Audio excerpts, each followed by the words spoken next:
Je reçois ce soir Michel Bernard Nouvel. Bonsoir, vous êtes le président d'Habitat et Humanisme Nord-Pas-de-Calais. Alors Habitat et Humanisme, c'est une association qui lutte depuis 20 ans pour que chacun ait accès à un logement. Alors je rappelle qu'en France, plus de 3,4 millions de personnes sont mal logées dans des logements, on dit précaires ou insalubres. Alors sur quoi agit concrètement votre association? Pourquoi le chantier est-il si vaste? Il agit sur trois aspects. Premièrement, d'avoir des logements pour loger les gens. Deuxièmement, pour les accompagner, pour une fois qu'ils ont un logement, qu'ils aient un projet qui leur permet de se réinsérer ultérieurement dans un logement social. Et troisièmement, aussi de lever des fonds pour que ces logements, on puisse les acheter. Alors vous luttez finalement, on appelle ça le mal logement.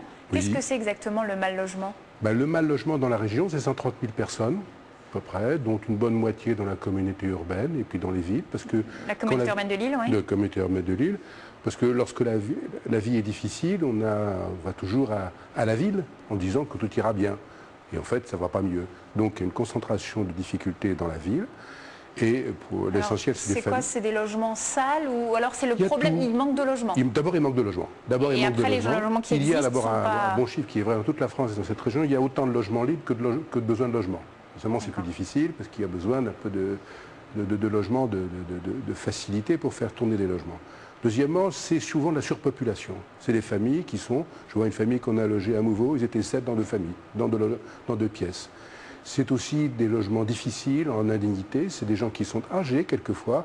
On dit qu'il y a du mal logement. C'est vrai, il y a des marchands de sommeil, mais il y a aussi des gens qui n'arrivent pas parce qu'ils ont des peu de moyens pour rénover les logements. Tout ça, vous dites, c'est le mal logement. Vous l'avez dit, la région est également touchée. On entend souvent parler de Paris et donc de la région parisienne, mais nous aussi, on est également frappés par ce phénomène. On est mal logé dans toute la région, difficile. Il y a une difficulté économique. Ce décalage par rapport à la moyenne nationale, il est le même depuis 40 ans. Nous avons, cette région fait 6% de la population et fait 10 à 12% de la pauvreté depuis 40 ans.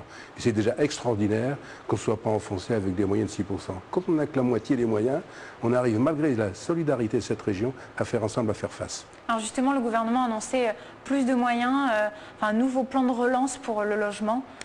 Il y a souvent chaque ministre fait sa réforme, chaque secrétaire d'État arrive avec des moyens, mais globalement, l'ensemble des pouvoirs publics a des difficultés, et particulièrement dans cette région. Moi, je vois par rapport aux autres associations Habitat et Humanisme qui existent dans la France, eh bien, nous avons des difficultés, malgré un soutien considérable, je pense, pour appartenir à la communauté urbaine, et même dans le reste. Mais là où on construit des logements pour Habitat Humanisme dans le Morbihan à 4 000 € du mètre carré, eh bien, on n'arrive pas à les financer avec 2 000, 2 200 € du mètre carré dans la région. C'est vraiment un chantier important parce qu'on dit que le logement, c'est primordial pour avoir un avenir, pour exister tout simplement. Le logement, c'est important, c'est la clé de tout. Et c'est pour ça que cette association a pris comme clé la clé du logement. Sans cette clé, rien n'est possible. Donc sans logement, on n'a pas d'adresse, difficulté d'avoir un emploi? On n'a pas d'emploi, on n'a pas de sécurité sociale, nos papiers tournent, on a des difficultés, on erre d'endroit en endroit et avec des enfants qui sont difficiles. Donc vous, c'est vraiment les personnes qui sont en train de se réinsérer que vous allez aider. C'est quel type de personnes? Exactement, c'est principalement des familles. Nous avons en moyenne 3 enfants par famille, dans 60 logements, donc 180 personnes, que l'on aide dans leur projet de réinsertion de devenir plus tard dans le logement social. Mais une fois qu'ils sont dans les logements, vous n'avez pas peur qu'ils aient encore du mal à joindre les deux bouts, payer les factures, etc. Oui, vous savez, si j'avais peur, j'aurais rien fait.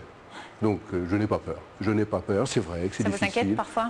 Oui, il y a des jours, c'est tout. On fait des carrés avec des ronds dans cette association, c'est toujours difficile. Mais quand ça marche, c'est vraiment un tel plaisir. Et votre plaisir, c'est justement de voir ces familles se reloger? Oui, ces familles se reloger, arriver quand elles arrivent dans un logement, et quand elles en sortent aussi, quand on voit une famille avec des enfants sur lesquels on voit que finalement la scolarité commence à s'organiser, qu'elles sortent de la difficulté est moins importante, mais il y a aussi des rechutes.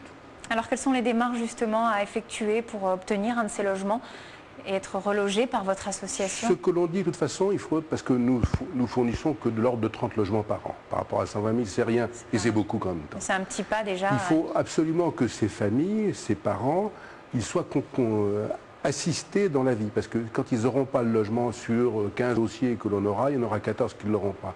Il faut qu'ils continuent à avoir un projet. Donc il faut être accompagné par une association, quelle qu'elle soit, les CCAS, les unités territoriales d'action sociale. Il faut qu'elles soient identifiées comme elles. Il n'y a rien de pire que la pauvreté lorsque les gens s'enferment.